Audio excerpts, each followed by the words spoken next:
So this new topic is part of lecture number 3, and we kind of started this, but we want to go back since that was at least a week ago. Want to go back and go through those first few slides so we can continue from there. So the topic is the corrupting influence of variability, and we're going to be focusing on these 3 points. First, the variability laws, the flow laws, and the batching laws. Okay, so on the first couple of lectures, we devoted our building tools for characterizing and evaluating the variability of process, times, and flows. Okay, so first, that was our goal for the first 2 lectures.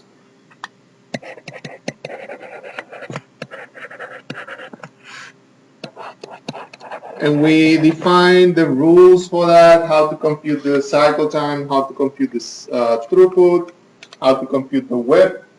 We also talked about how to compute the WIP in the queue, how to compute the cycle time of the queue, and so on. So in this lecture, we're going to use tools to describe the fundamental behavior of manufacturing systems involving variability. Okay, so we're going to expand our analysis to not only one machine, but we're going to focus on multiple machines. Okay, so far we have been talking about how to measure throughput, our inventory, the WIP, cycle time, lead time. We also talk a little bit about customer service and quality.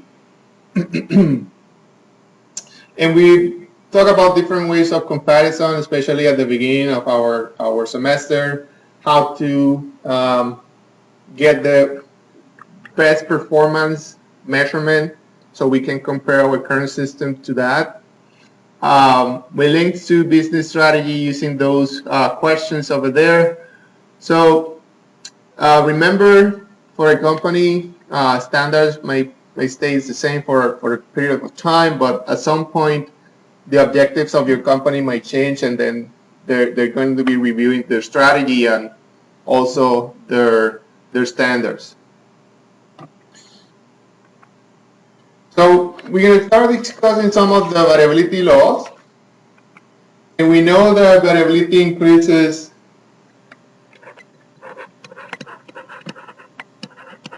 whenever there is a decrease in uniformity.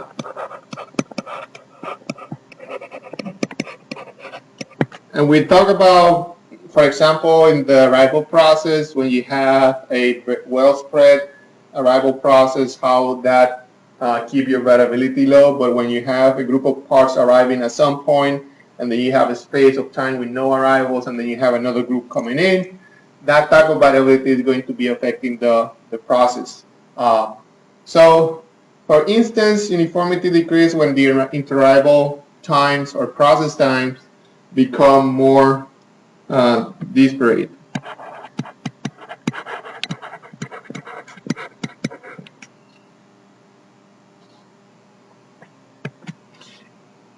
However, variability need not be the result of randomness. Okay, so for example, variability can come from other sources, as we discussed already. If you have multiple products, that change in setups can cause some variability in your process. So if a firm increases the number of products,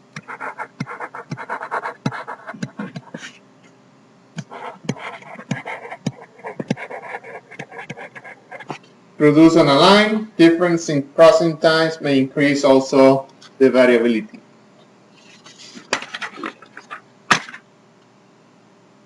So what are the tools that we can, or what are some of the things that we can do to control this variability? Well, for that we need to talk about control. And control is also related to variability. So the system is said to be in control if the current variability level is consistent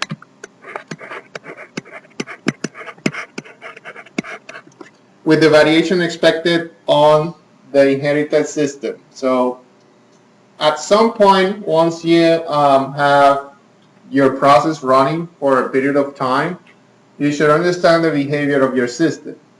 And in industrial engineering, especially in quality control, we have this tool that is called a control chart that is helpful in defining what are the certain limits that you can allow your process to have a variability and still be in control. Okay, so you define those limits, and if you still have some variability in your system, but as long as that variability is within these control limits, your process should be fine. However, if you start seeing some of those points going over and below those control limits, then you see that something is happening that is not expected, and you have to start looking for ways to control that variability. Okay, so that's the idea of having a control chart. Okay, so in terms, as we mentioned already, there's some variability loss. Okay, so increasing variability always degrades the performance of a production system, and we've seen that computationally already. So it implies that higher variability of any sort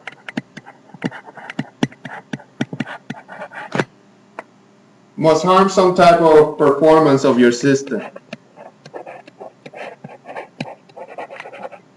So it could be the cycle time, it could be the WIP, it could be the throughput.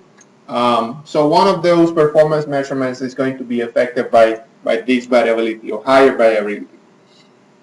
So variability reduction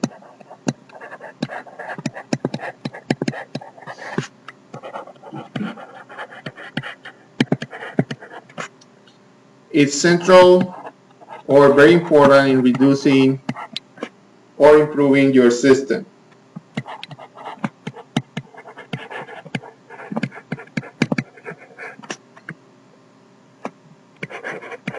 Say performance.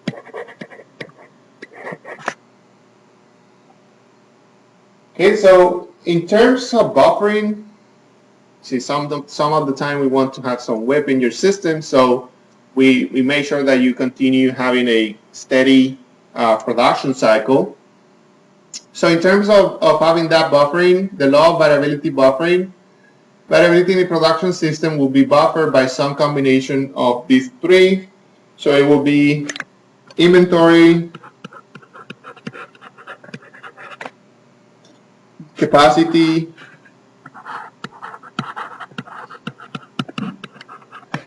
or time. Okay, so you can increase your inventory, so in case something happened in your process, you can still sell some of those units from your inventory. You can add capacity, so if something is, you're creating a queue in one of your stations, you can add another machine, and that increase in capacity should alleviate the flow of your system. Or in terms of time, if you cannot add capacity and you have no inventory, then most likely you're going to end up having some overtime to complete the production of your schedule. So some examples include process time variability pushes best case towards worst case. Higher demand variability requires more safety stock for same level of customer service.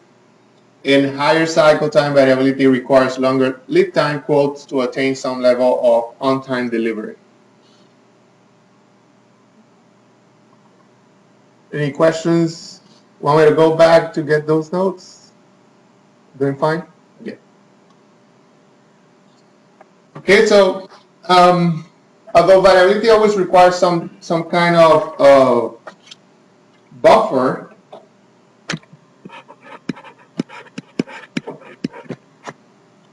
the effect can be mitigated somewhat with flexibility.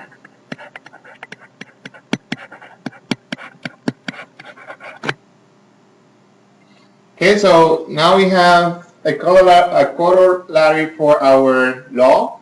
which basically says that flexibility reduces the amount of variability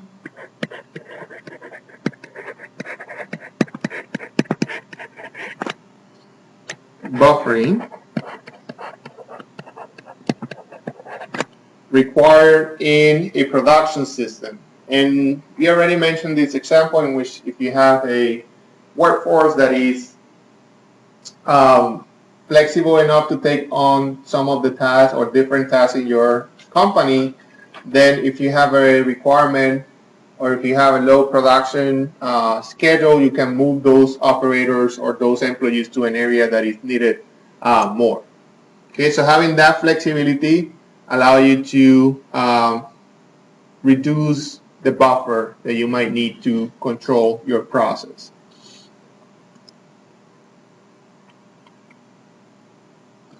Okay, so in terms of the buffering law, systems with variability must be buffered by a combination of, as we already mentioned, inventory capacity and time.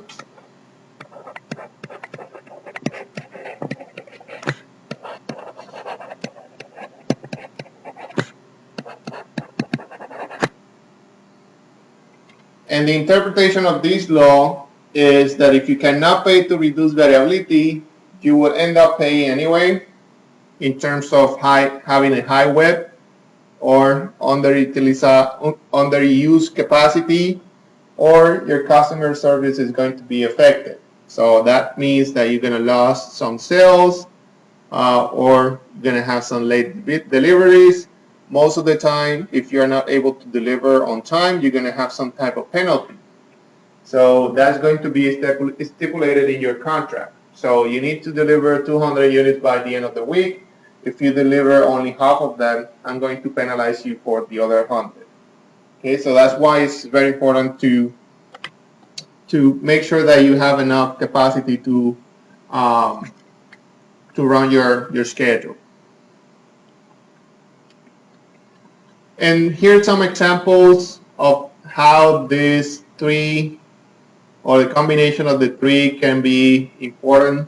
As for example, if you have a ballpoint pen, you will not have capacity to build most of them, so you're going to keep an inventory of them because it's going to cost you more to be able to produce when you need them. So, so this must be buffered with inventory. Ambulance service, of course, you should have enough capacity to cover the emergencies that might happen on the area of service. So you cannot buffer with inventory or can buffer with time. But the more time you take, the more risk for your patient or for your customer. In organ transplant, so you don't have a way to build organs, you don't have a way to keep them in inventory because they're high perishable. So the only way that you can access an organ in case you need it is wait for a donor to show up. Okay, so that must be buffered by time.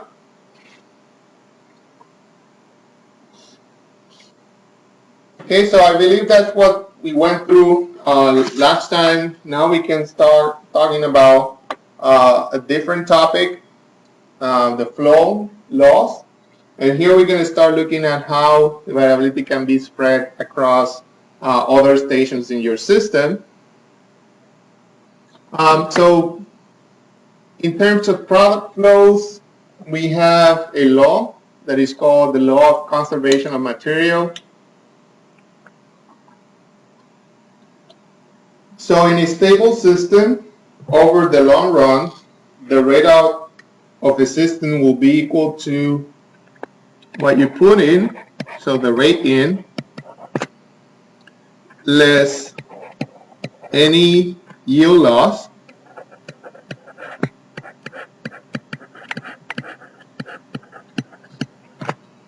plus any parts productions within the system.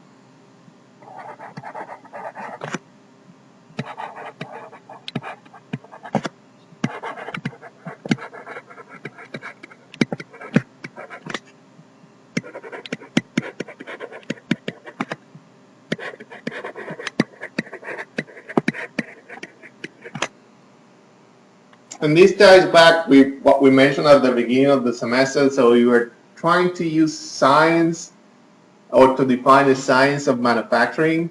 So we are using some of the laws of science to try to represent our concepts. So that's why we are using this law of conservation of materials. So you're basically saying you can, it's like the law of energy. So energy cannot be destroyed or created. So you're basically what you're gonna get out of your system is a combination of what is going in, less anything that might be lost, plus anything that is already in your production. Okay, so the phrase in a stable system requires the input to the system not exceed or even be equal to its capacity. So you're going to be able to produce as long as you have this capacity. So if you put more on it, capacity is going to be your limitation. So in terms of capacity, the conservation of material law implies that the capacity of a line must be at least as large as the arrival rate to the system. Because again, it doesn't matter if you have certain capacity, it doesn't matter if you can only build 10 parts an hour, doesn't matter if you put 100 or 1,000 parts in front of that machine, you will only produce 10 parts an hour, okay, as long as you have that limited capacity. So otherwise, the WIP levels will continue to grow and never be stable. Okay, so that's a very important idea that we need to remember. So the conservation of material law implies that the capacity must be as large as the arrival rate to the system.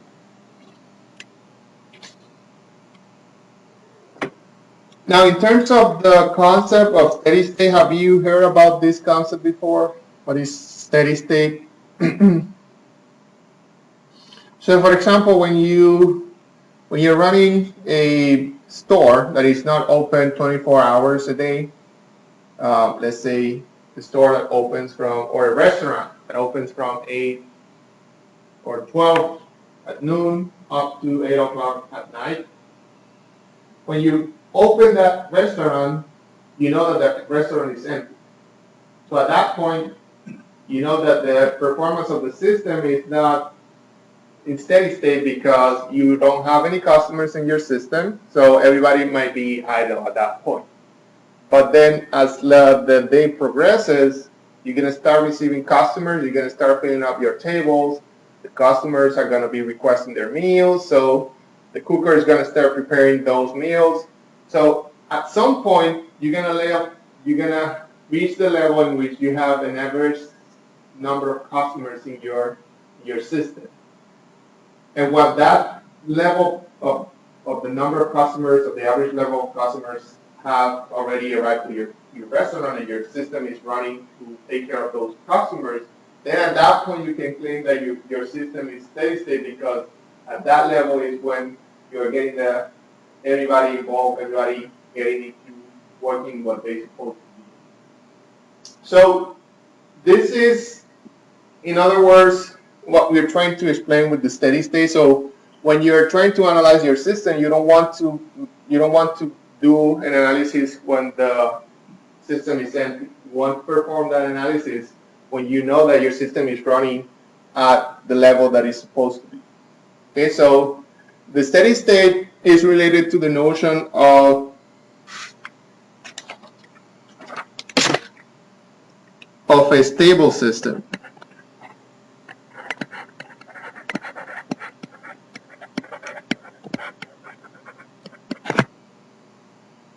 And long-run performance.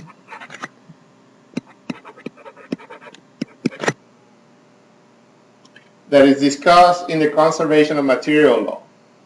So for a system to be steady state, the parameters of the system must never change.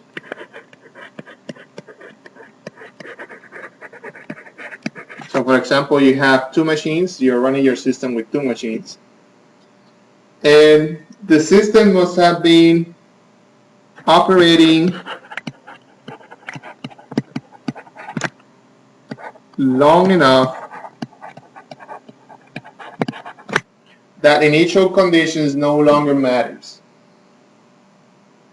So if you notice when you are doing the setup for your arena models, your labs, when you're inputting the number of replications and the time duration, there's a space over that time duration that says warm-up period.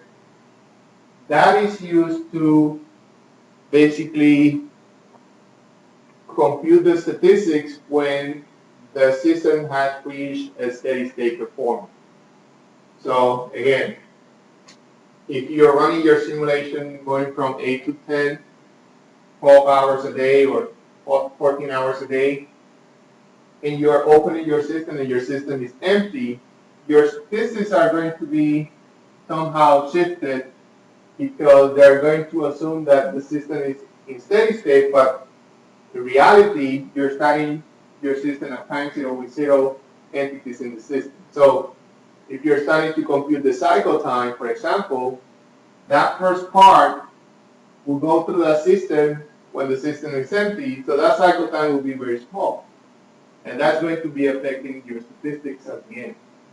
But instead, if you wait to the system to have multiple entities already in the system and you start collecting your statistics at that point, then you're gonna get a performance measure that is based on the steady state performance of your system, not on that deviation that is taken into consideration that you're having some entities going to the system when it's empty. So the warm-up period basically what it's going to do is going to look at what is this time in which I know I already have enough entities in the system so I can start computing my statistics based on the steady state. And you're going to input that time in that cell.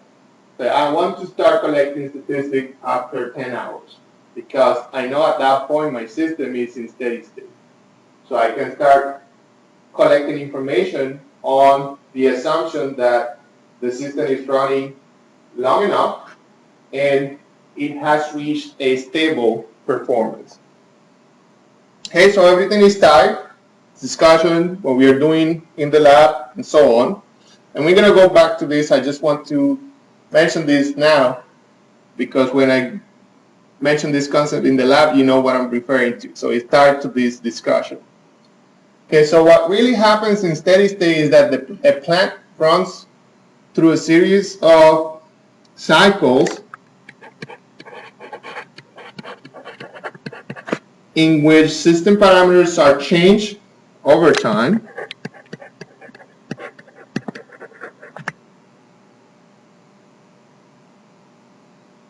Okay, so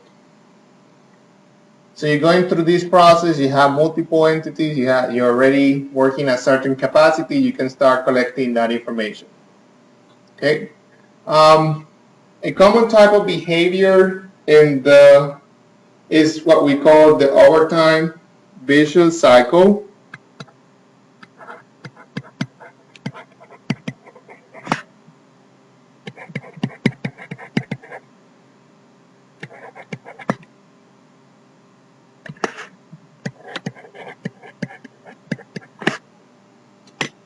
And this is related to not having enough capacity to achieve the production schedule.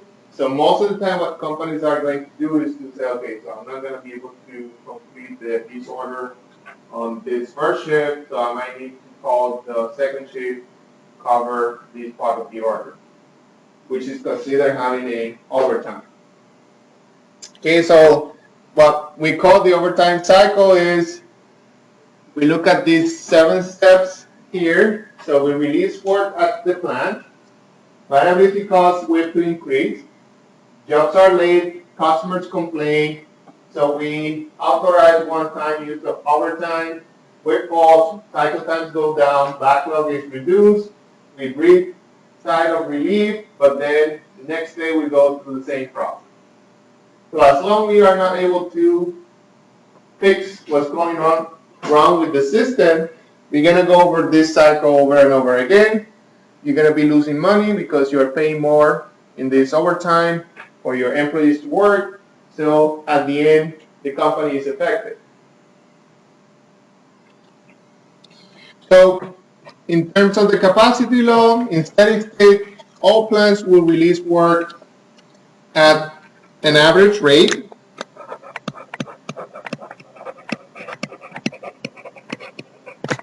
that is going to be less than the average capacity.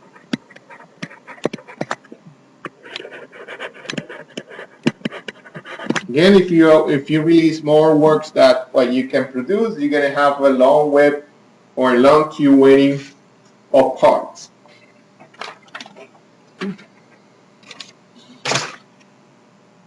Okay, so from flow, capacity, we move to the utilization law. And what this says is if a station increases utilization without making any other change, the average web and cycle time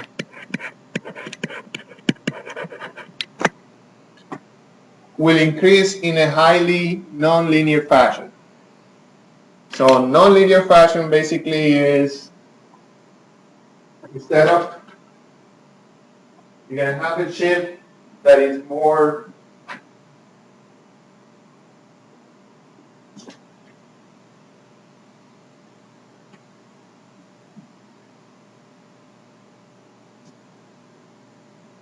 So when we say that things increase in a linear way, basically what we are saying is that you have a behavior like this. That's a linear behavior. But when we talk about nonlinear, we usually represent that with the x squared curve. So going something like that. So you see that the chip is more drastically represented in this point. You're going from low to high very fast. And that's what this is trying to say. So if a station increases utilization without making any other change, average web and cycle time will increase in a highly nonlinear fashion. Notes cannot run at full capacity, and failure to recognize this leads to firefighting. So what this is trying to say is sometimes you see that you're having a long queue, and what you're trying to do, okay, so I have this machine that is not being used as much, so I'm going to add more things there so that can solve the problem. And what this is saying is that's not the case. So here I have a graph. It shows what I'm trying to represent there. Well, so you have the number of parts being released per hour at the bottom, and then you have the cycle time here in your y-axis.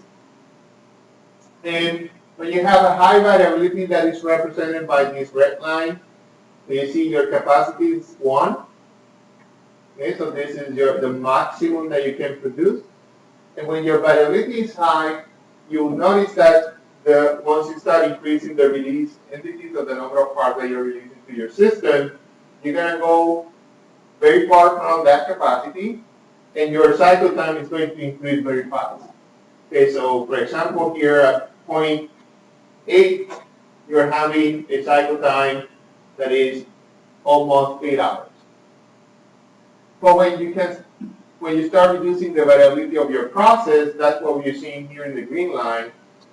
You see that you stay longer, closer to that x-axis for a longer period of time, but at some point, you will not be able to reach that 100% capacity. At some point, you're going to start looking at that nonlinear behavior as well. But it's going to take longer for you to get to that point. So for example, here you're releasing 0.8 entities per hour, you still have a big gap between high and low variability. Okay, so when it gets closer to 100, cycle time increases in a nonlinear fashion, which is what I mentioned earlier. But again, having low variability will allow you to stay on that lower cycle time for a longer period of time. So what we do, if we need to increase, we need to cover that number of entities towards the end of a period for our customers to be happy.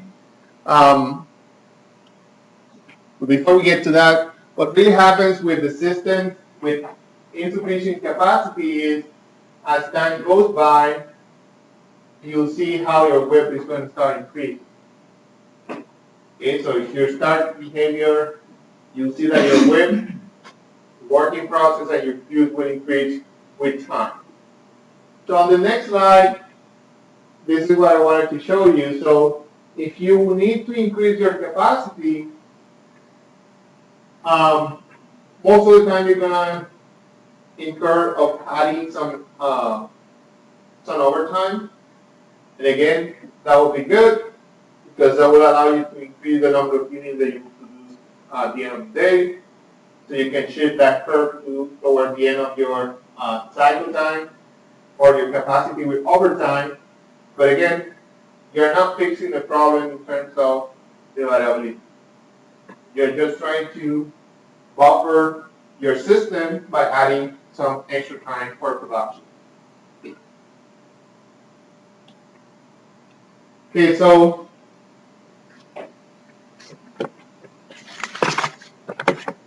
in lines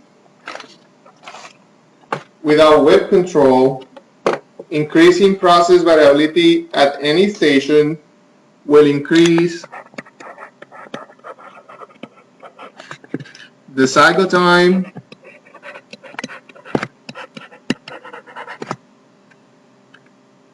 at that station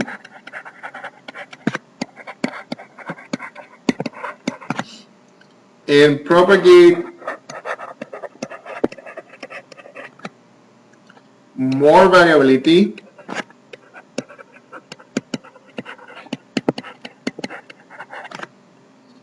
to downstream stations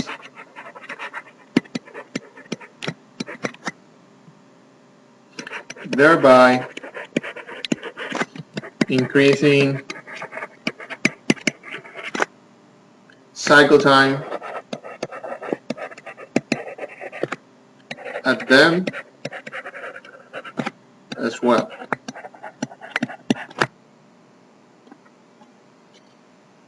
So if in a line without WIP control, in a line in which you keep adding more entities, trying to increase your capacity, increasing the process variability at any station will increase the cycle time at that station, but also it's going to propagate that effect into the rest of the line.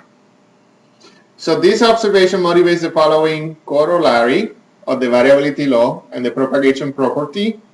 So in terms of variability placement, in a line where releases are independent of completion, variability early in a routing increases cycle time more than equivalent variability later in the routing because it's going to propagate through the system. And the implication of this corollary is that effort to reduce variability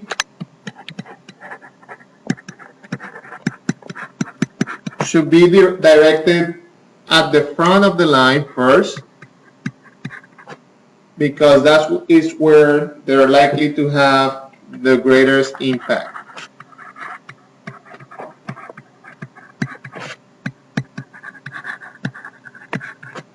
Okay, so if we need to decide whether we should reduce our variability, we should start at the beginning of the line because we know that we're going to be eliminating the propagation of that variability in the long run.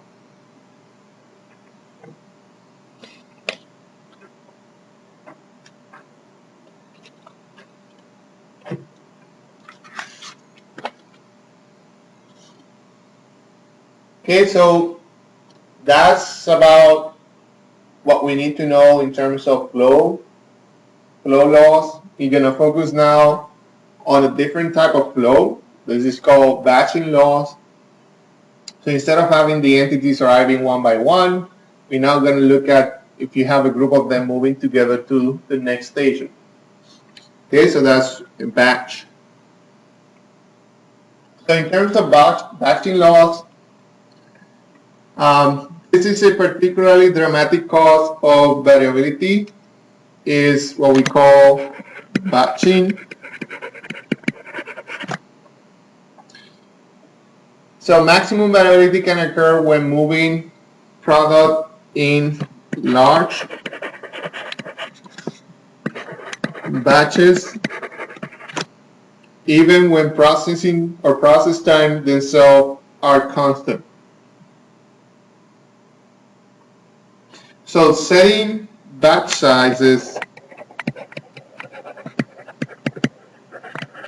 in a manufacturing system is very important control. So you want to make sure that you are putting the right amount of entities on this batch, especially if they're being transferred to another station to continue the processing. Because if you have more than that, you would include some extra variability into your process. And we're gonna go and discuss some of the ways to compute that size based on the characteristics of the process. So batching affects flow variability and affects also waiting inventory. So in conclusion, batching is an important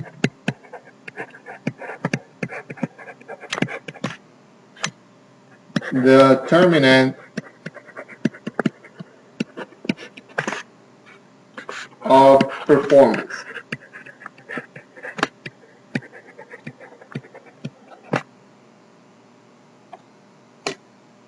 Okay, so we need to make sure that we are sending a batch to the next area or the next process, but we need to make sure that we send the right amount of entities so we don't change the control that is already in that system or that line. So identifying that number is a very important thing.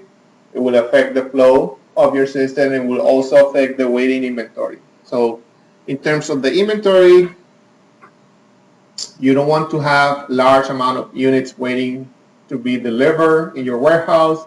Space in the warehouse is also a cost. So you want to have the smallest warehouse in your company. Obviously, you're going to have some inventory. You need to serve your customers. So that size of the warehouse is also an important decision in terms of design. But that's out of the scope of this course. For now, what we need to know is what is the right amount of entities that needs to be moved to the next station, and also what will be that amount of entities that we should place in the warehouse. And how is that connected to the batch? So process batch versus transfer batch. So there's two types of batch that we are going to discuss. So for a dedicated assembly line, we want to know what should the batch size be. So in terms of process batch, is related to the length of setup,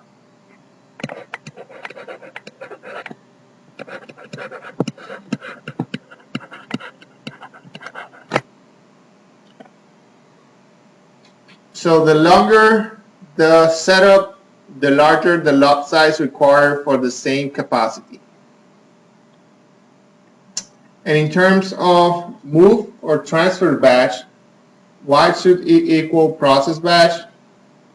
Well, the smaller the move batch,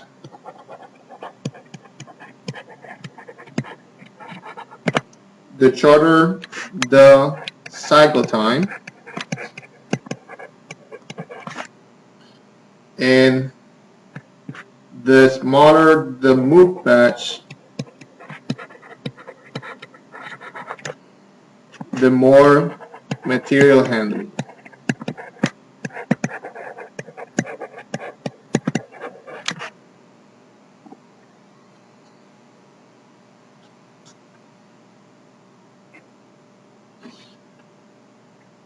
Okay, so there's another concept here. It's called lot splitting, where move batch can be different from process batch. Number one, establish smallest economical move batch. Group batches of like families together at bottleneck to avoid setups and implement the use of backlog. Okay, so we're going to go and talk about those two things, those two types in detail now. What is a process batch, what is a move transfer batch, and so on. So there's two types of processing batch or process batch, which is the first one here. I'm trying to follow that in the slide. So if you go here, I'm going to focus on this one first, so that's why I'm putting that at the top. So in terms of the process batch, there's type of process batch. One is called the sequential batching, which represents the number of transfer batches that are processes before the workstation is changed over to another part of family.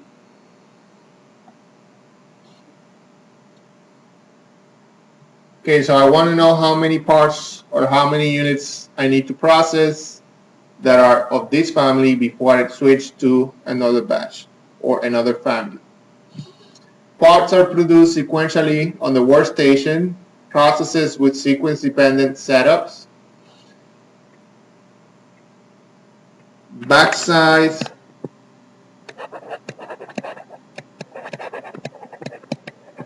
will be the number between setups. So I'm going to process these many units of this type, and then I'm going to switch to another type of family. And batching used to reduce loss of capacity from setups. So I'm going to use that machine to process these many parts of this type of part, because I know that after I'm done with this part type, I need to do other family type. Okay, so I want to make sure that I use the machine so I can produce all the parts that I need from this part family. So when I switch, I don't have to go back to that one. Okay, so the second type of process batching is called simultaneous batching. Represents the number of parts produced simultaneously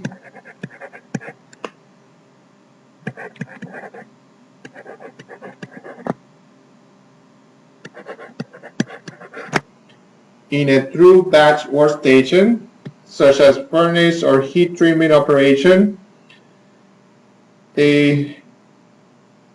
An example of this will be to have like an oven in which you're gonna open that oven and you're gonna put, let's say, 12 parts inside that oven.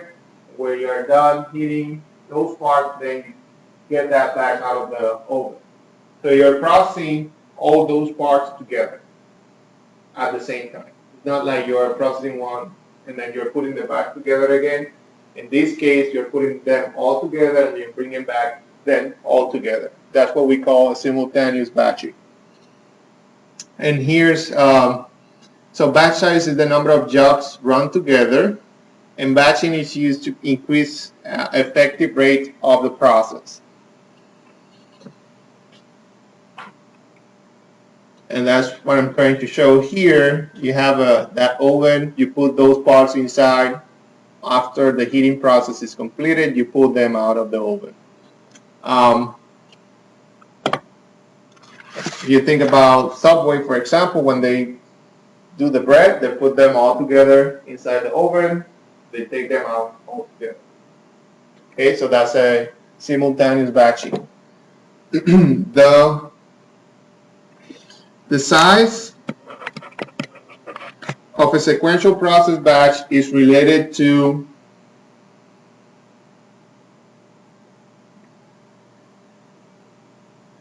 the length of a changeover or setup. So the longer the setup, the more parts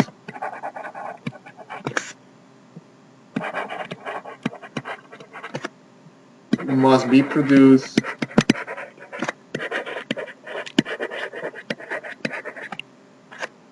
between setups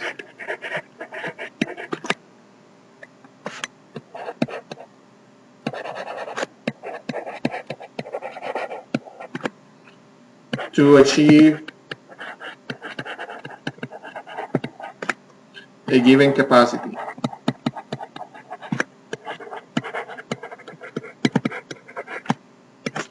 So the idea here is that you minimize the number of setups that you're going to be doing, especially when you have these long setups. The more time you spend doing setups, the less time you're going to spend doing production. Okay, so you want to produce as many parts as needed before performing those setups. The size of a simultaneous process batch depends on the number of parts that can be processed together and on the demand placed on the station. Okay, so if you have an oven that can only hold 30 units, that's going to be a limitation. So that's the number of parts that can be processed together. And also, you don't want to produce more entities than the ones you need. So that's also depending on the demand for that item.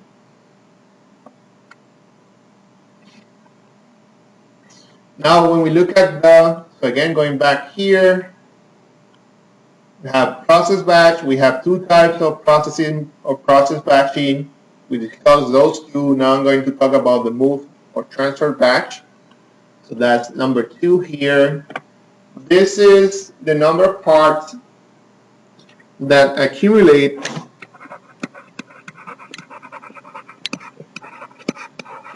before being transferred to the next stage.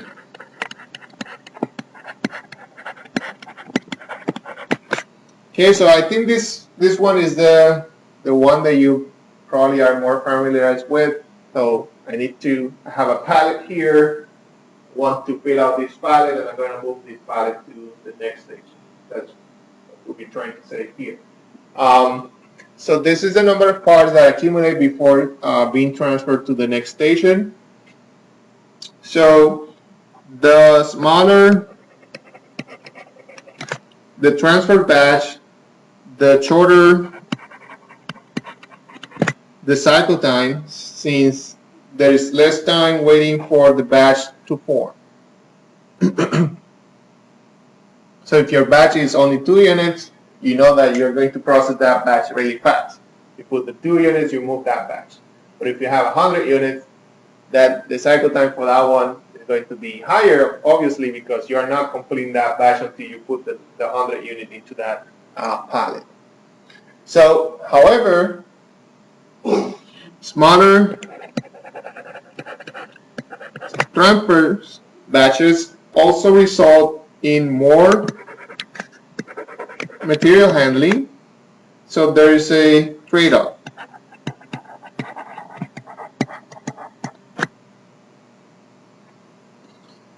There are going to be cases in which you don't have the option to decide what you're going to be putting on those batches. For example, if you think about Amazon, the batch, if you have a customer put in an order and they have several items, that batch is going to depend on the customer order. So you are not deciding how many parts you're going to be putting there. You have to be putting the items that the customer is requesting. But in a typical manufacturing process, you can decide whether you're going to have a large batch or a small batch, but there's going to be a trade-off in terms of the cycle time and the material handling that you're going to be needing. So, for example, if you're having a small batch there and you have 2 units per batch, and after the 2 units you need to move those to another station, you're going to be generating those batches really fast. So you need to make sure that the transferring of those batches is also performed on time, and for that you're going to need more material handling. However, if you're only having to move those items every hour, you're putting more units on top of the pallet, then you don't need to worry as much on the material handling perspective, but you know that the cycle time is going to be affected because you are taking longer to form those batches. So here we have an example. For instance, a forklift might be needed only once per shift to move material between adjacent stations in a line. It moves are made in batches of 3,000 units. However, an operator using a cart instead of a forklift may be able to move 100 units in a cart at a time. Doing so will reduce the time needed to accumulate the transfer batch, but would also require 30 trips per shift to move the same amount of material. So there's a trade-off, material handling needs and the size on the items.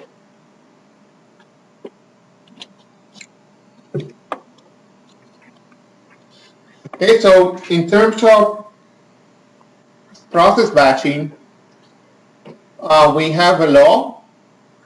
In stations with batch operations or significant changeover times, the minimum process batch size that yields a stable system may be greater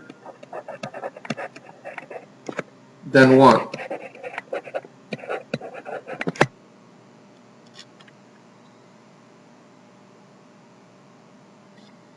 Okay, the more than 1 unit. As process batch size become large, cycle times grows proportionally with the batch size. So cycle time at the station will be minimized for some process batch size, which may be greater than 1. So again, basic batching trade-off is going to be the width versus the capacity.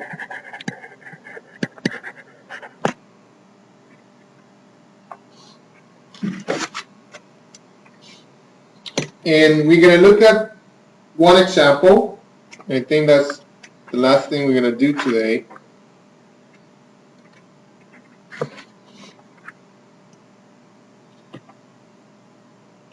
So here we have an example of sequential process batching.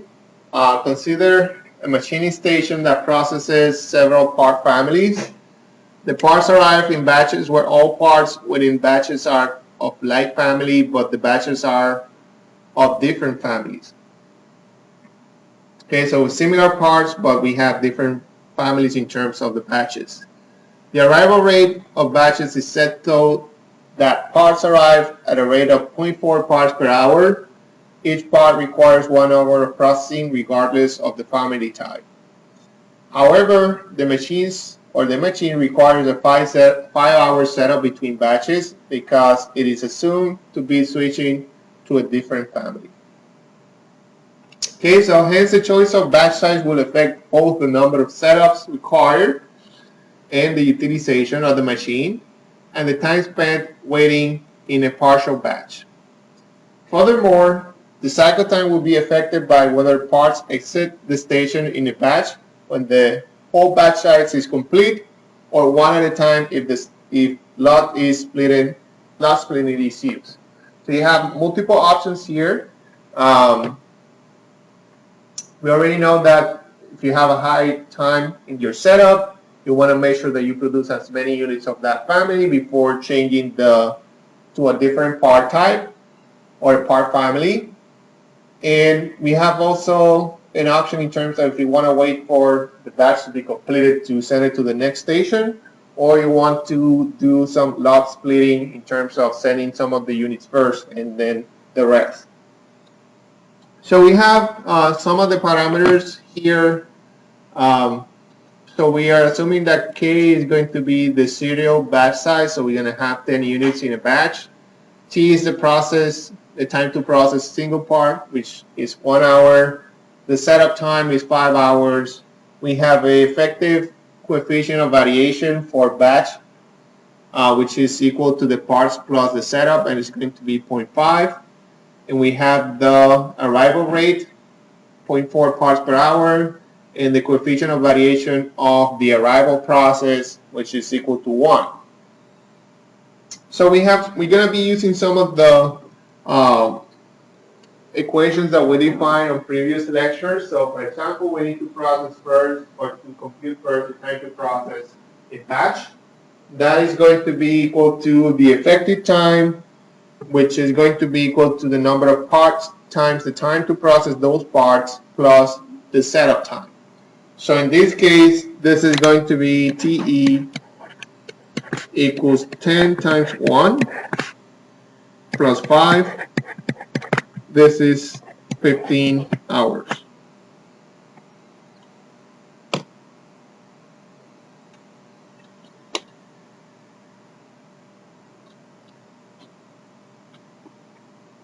Okay, so we want to determine what is K, what is the size of the batch before I switch to the next round. So this is what this is representing. You have a part that is pink, then you have to perform some setup. You want to know what's K, so you can move to the next part type on the next setup.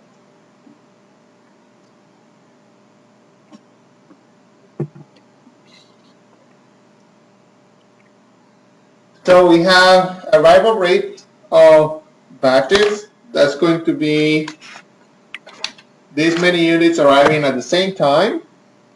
And we have the arrival rate of the batches. So there's RA divided by K.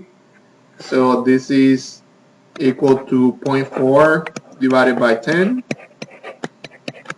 And this is 0.04. The utilization of the machines is given by U, and that is going to be equal to 0.04 10 times 10 times 1 plus 5, and that is equal to 0.6. So for stability, we need to make sure that we don't exceed the capacity of the machine. So U has to be less than 1. So we require K to be greater than this S times RA divided by 1 minus DRA, which is the minimum batch size required for stability of the system. So that's going to be K must be greater than 5 times 0.4 divided by 1 minus 1 times 0.4, which is equal to 3.33. Okay, so this is not the batch size. This is that just saying that the batch size must be greater than this number in order to have a stable system. Greater than 3.33.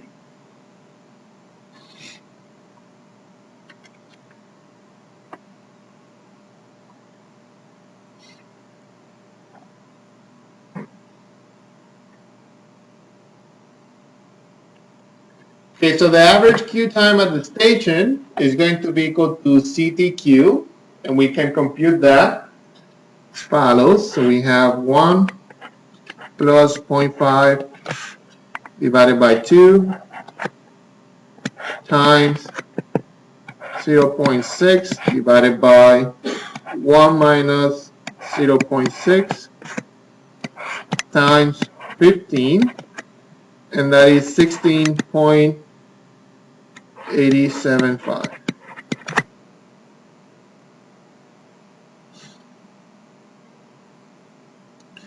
And as a note, I'm putting here that we assume that the arrival coefficient of variance of batches is equal to the coefficient of variance of the arrival process, regardless of the batch size. This is an assumption. This is an approximation, okay? Average cycle time depends on moved batch size. So a moved batch equals a process batch. And the cycle time, when you're not splitting your batch, so you're basically keeping them together and moving them to the next, is going to be equal to the CT in Q, or the cycle time in Q plus the effective time of processing. So that's going to be equal to CTQ plus the setup time plus the time that it takes to process these many parts. 8. So in this case, this is CTQ. We just computed that number, 16.875 plus 15.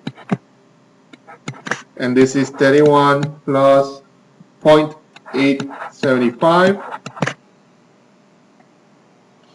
Now, if we do splitting, meaning that instead of waiting for the parts to be completed and then move that batch, if we move one entity at a time, then we can compute that cycle time as well.